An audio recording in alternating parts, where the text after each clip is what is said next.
Welcome back to the Justice Factor. The Independent Electoral Commission said on Sunday that early indications show that young people were heeding the call to participate in the elections, which mark the 20th year of our democracy. It estimated that there was total registration activity of about 1.2 million across the country. Initial indications show that about half of all visitors to registration stations yesterday were new voters aged 18 to 29 years old. To discuss this and other election issues, I'm joined by the IEC's Chief Electoral Officer, Mosotho Moepya.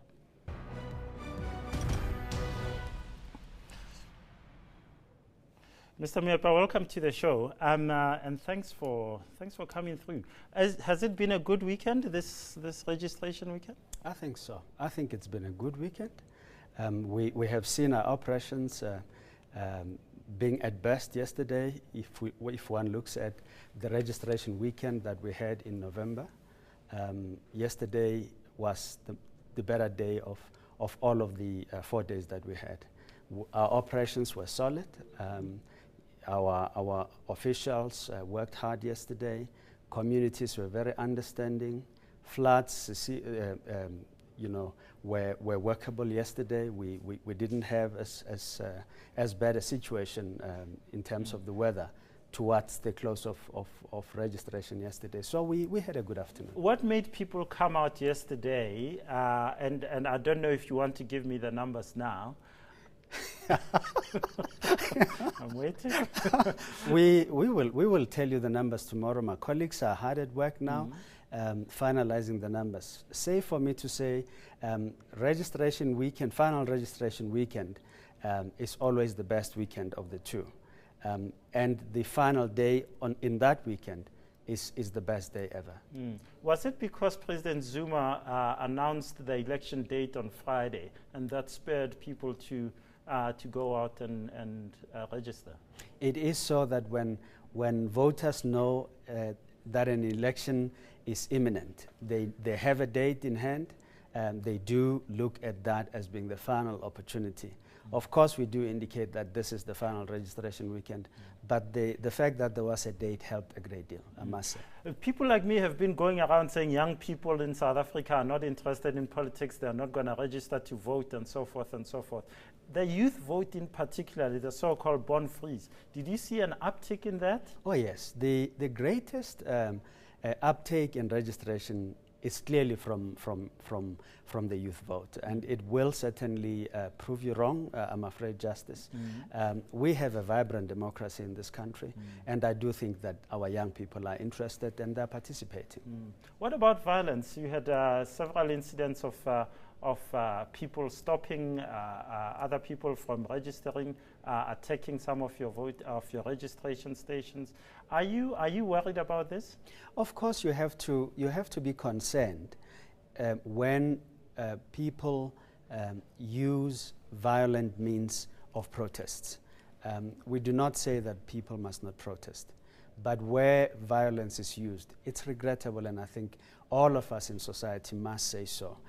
We did, however, experience that, yesterday in particular, very peaceful, calm operating environment across the nation, where many of our colleagues were allowed to do the job that they were meant to do. And for that, we must thank the communities, leaders in those communities, the law enforcement agencies, yourselves in the media, and political parties, amongst others. Isn't it time to change the system, though? Isn't it time to say, why should people have to register to vote when they have... You're making it hard for me to become a voter because you make me get an ID, then I have to go and register with you, then I have to pitch up on the day in my province to actually vote. So, for example, in 1999, I remember I was in the Eastern Cape, but I couldn't vote in Gauteng. I might be in Limpopo this year. Isn't it time for a discussion about this, in your view? Well, we can have discussions, which will help us as a nation. But let me say this to you.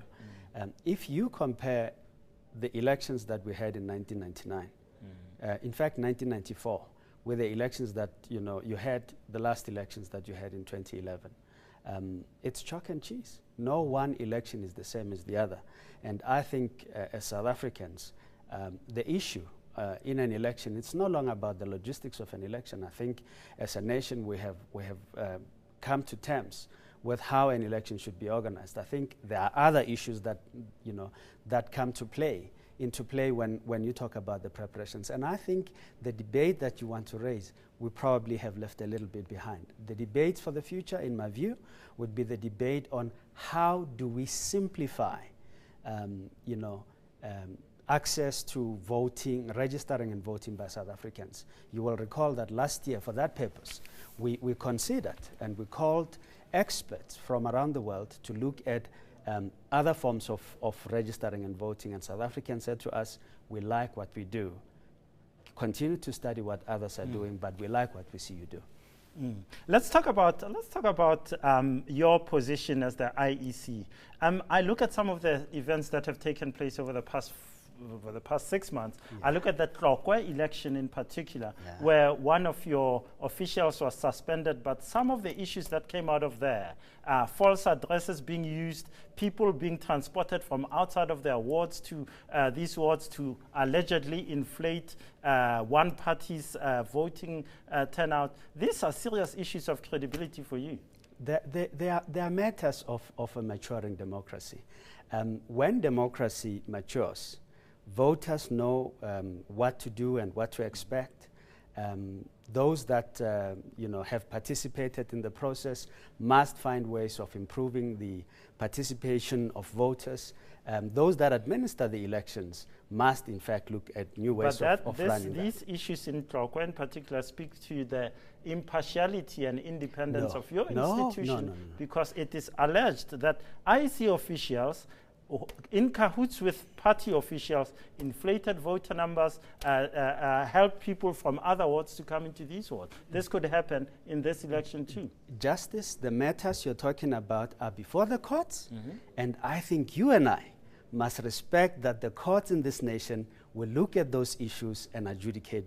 I agree with you that the court must adjudicate, but an allegation has been made. I'd like to know how you respond to that allegation, that your officials in that particular region were not impartial at all. Mr. John Makodi is one allegation. I'm saying to you that the matters are before the courts. The courts will deal with those matters and they'll make a finding. I'm saying to you that we should not be concerned by the fact that people take matters that concern them to courts.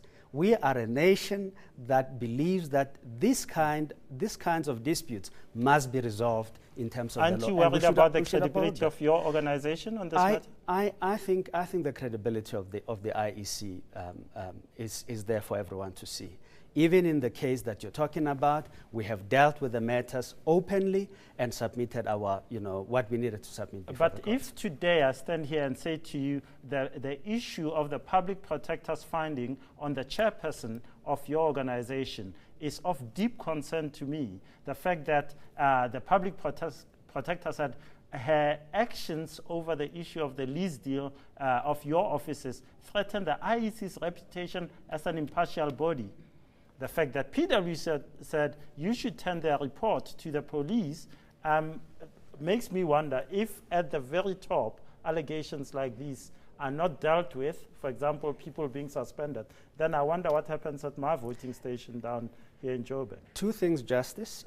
The first matter with the issue of the chairperson, once again, these are matters that I'm not at liberty to talk with. There are people that deal with them. But except to say that you would know that these are also matters that are being dealt with through due processes.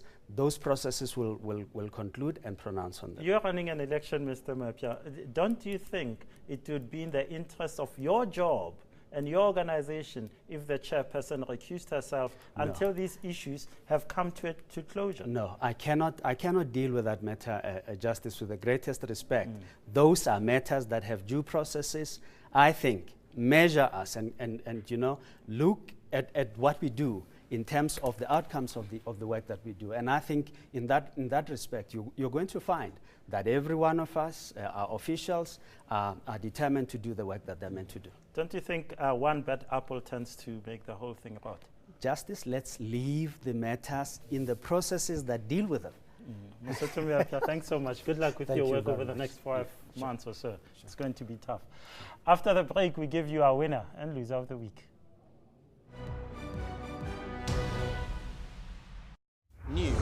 that moves. eNCA.com.